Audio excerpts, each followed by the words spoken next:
va lui mettre... Je sais pas si on devra faire des charges. Ça serait absolument ça des beaux allongés. Ça a l'air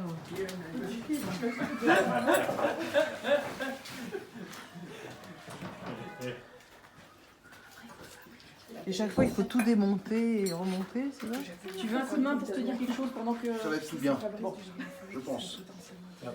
Le plus simple, c'est de commencer avec ça là. C'est pas lui. Forcément, une chance sur deux.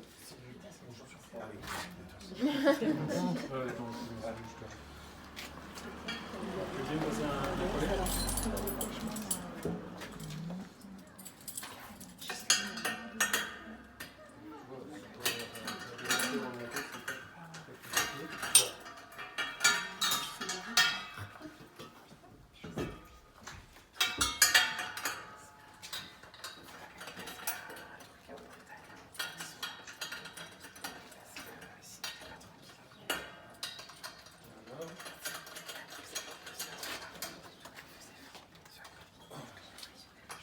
Là, on va mettre lui.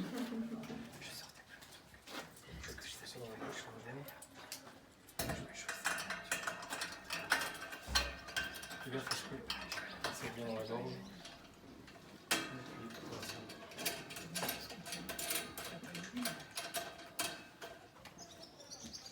Je vais te laisser remettre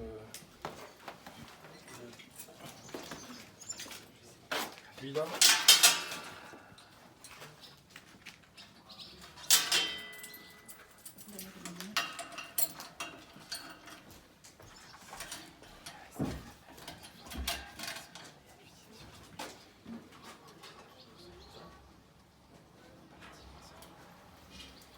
Donc là, ça c'est un appareil qui a un condenseur tubulaire. Je sais, en fait, je vais quand même vous le montrer. Il y en aura un autre, mais... Donc, c'est plutôt un type de condenseur qu'on trouve à grande échelle. À petite échelle, les gens qui se fabriquent eux-mêmes un appareil, c'est plus simple d'avoir un long tube, de l'enrouler sur lui-même et puis de mettre ça dans une bassine. Ça a quand même les avantages d'être beaucoup plus petit. C'est plus compliqué à fabriquer, mais en fait, au lieu d'avoir un grand tube, c'est ce même grand tube qu'on va couper en 5 morceaux et puis qui vont être soudés en parallèle. Donc, les avantages, c'est que d'une part, quand on a un seul tube, s'il se bouche, on bouge tout. Là, s'il y a 5 tubes, si on en bouge un, il en reste quand même les 4/5. On peut aussi, avec ce type de condenseur, moduler la surface d'échange. C'est-à-dire que si je veux distiller à plus haute température, et quand je dis plus haute température, c'est pas la vapeur qui passe au travers, ça c'est indépendant, c'est la température du condensat, du distillat, ce qui va sortir du condenseur. Dans certains cas, c'est plus intéressant de travailler à 40 degrés, mettons, pour certaines huiles essentielles. Dans d'autres cas, ça ne change pas grand-chose. Et quand on veut travailler avec des huiles essentielles qui se distillent plutôt à chaud, le fait de boucher 1 ou 2 tubes va réduire, pour le coup, là, de 20 ou 40% la surface d'échange. Ça va réduire l'efficacité du condenseur, et donc on va avoir un distillat qui va être un peu plus chaud. Et on verra tout à l'heure pourquoi ça peut, dans certains cas, être intéressant d'avoir un distillat un petit peu plus chaud. Donc, et puis également, ça a l'avantage de pouvoir faire ce qu'on veut de l'eau après. Dans le sens où les condenseurs qui sont donc un serpentin dans une bassine, l'eau qui sort, elle va forcément à terre. Parce qu'en général, la bassine, elle est ouverte. C'est rare de les voir fermés, ces condenseurs-là. Donc, on ne peut pas remettre un tuyau derrière la bassine et essayer de l'emmener plus loin. Ça ne va juste pas marcher. Ça va juste déborder de la bassine. Le fait d'avoir un condenseur fermé permet éventuellement de l'envoyer dans un autre appareil ou de l'envoyer en hauteur, d'en faire ce qu'on veut. C'est aussi un avantage. J'ai déjà travaillé dans une usine où ça débordait régulièrement parce que on avait une sortie d'eau qui était relativement près du haut, c'est logique, on ne la met pas en bas. Mais par contre, s'il y a une moindre restriction de l'évacuation d'eau, parce qu'on en envoie plein dans le réseau, parce qu'on le rejette dans un puits qui est saturé, etc., ben, ça déborde. Avec ça, ça ne déborde jamais. Donc il y a plein d'avantages. L'avantage pour moi sur ce type de système, c'est que c'est tout petit, puis c'est pratique à trimballer. Donc voilà. On va le remettre.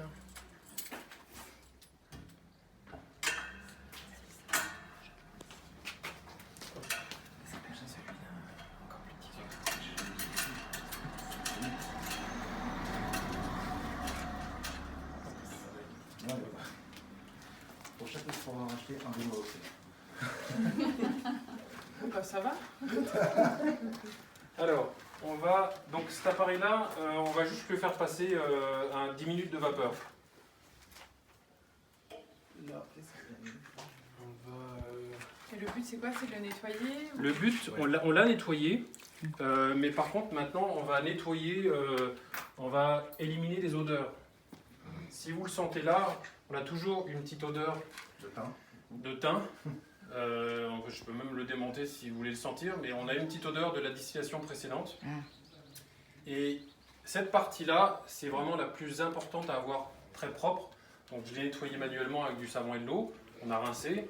Sauf que même si le savon n'est pas très parfumé, on garde un petit quelque chose. Donc c'est toujours bien de passer un petit coup de vapeur. Et quand on passe la vapeur, on n'injecte pas d'eau. On laisse les tubes à sec en fait dans le condenseur. Et la vapeur va traverser tout le système. Ça nettoie bien. Ça le stérilise au passage, donc si on veut récolter l'hydrolat, c'est extrêmement important d'avoir un système qui est stérilisé, et notamment le condenseur. Parce que si on soufflait l'appareil avec un condenseur qui est allumé, en fait, qui est en fonction, eh bien la condensation se passerait en début de condenseur, et donc la fin du condenseur, elle serait à l'air. Et si c'est à l'air, à moins de travailler dans une chambre stérile, il y a des bactéries. Donc le fait de passer un coup de vapeur partout stérilise le système.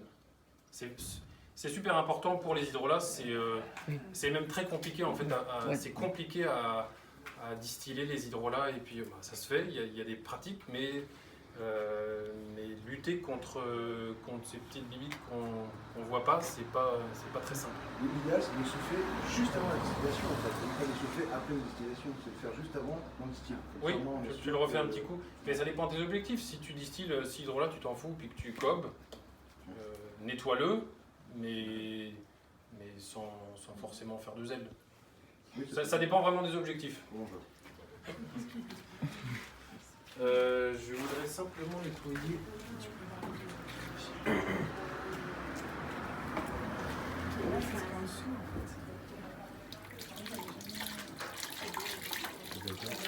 Ouais.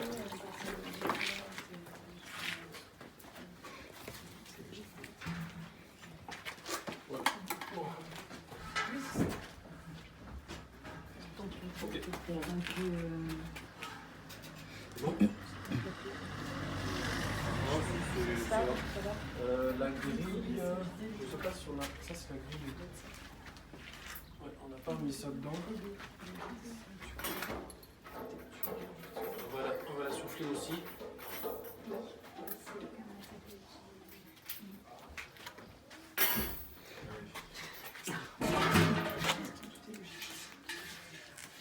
Tout est logique pour l'instant. Ouais.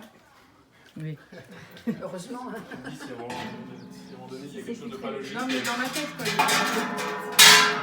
Tout ça, tout ça. Alors, go. Et la lunette, je me suis le coup.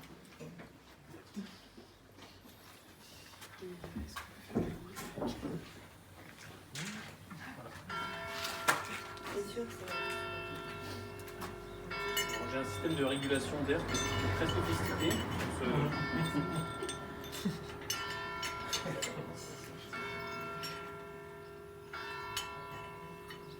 Voilà. Lui, on va le laisser se nettoyer tout seul juste 10 minutes. Et puis, on va démarrer la chiller, la killer. Je sais pas comment vous dites. Aquilé. Voilà. J'ai juste une question. Tu as dit que ça fait, que parfois le tuyau pourrait se boucher. utilisez quoi un peu? Il y a des particules qui passent qui sont plus grosses ou... Si, bah là, c'est quasiment plus des erreurs de distillation, mais si on distille par hydrodistillation, donc on met la plante et l'eau, Oui. l'ensemble, le bout, on a une tête de distillation qui est très courte, donc un coude qui est très proche. Si on a une projection de matière dans où certaines plantes moussent aussi, donc on peut faire passer du stock de l'autre côté. Oui. Et dans ce temps-là, c'est pas... Également, le système de serpentin n'est utilisable que... En tout cas, plus on grimpe en échelle, plus c'est compliqué à utiliser. Parce que, évidemment, la surface d'échange qu'il y a dans le condenseur, elle doit être proportionnelle, pas tant à la grosseur de l'appareil, mais au débit de vapeur qu'on injecte, qui, lui, est quand même aussi un peu proportionnel à la grosseur de l'appareil. Donc pour les gros appareils, il faudrait qu'on enroule sur lui-même un super gros tube. Et on s'imagine bien que, autant un tube fin, c'est pas très compliqué de l'enrouler sur lui-même, mais à un moment donné, si ça se fait encore pour des diamètres de 2 cm, mais à un moment donné, si on doit enrouler un tube de 5 cm sur lui-même, ça marche juste plus en fait. Donc on est obligé de passer à autre chose. On est obligé de passer, en fait, on ne prend pas un gros tube, on prend des petits tubes en parallèle, sauf qu'on en met plus. Oui. Voilà. Ou alors, il y a un ancien mode de condensation qui est un condenseur en zigzag. C'est-à-dire qu'il y a un gros tube, on a un coude à 180 degrés, Oui.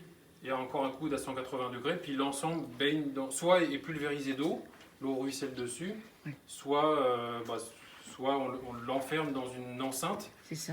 Le problème, c'est que ce type de condenseur est absolument pas nettoyable. Parce qu'on peut pas, on peut nettoyer le premier On mètre, ne peut pas. mais après le coude, on peut plus. Donc c'est ça. Le plus pratique, c'est quand même soit le serpentin à petite échelle, soit un condenseur tubulaire.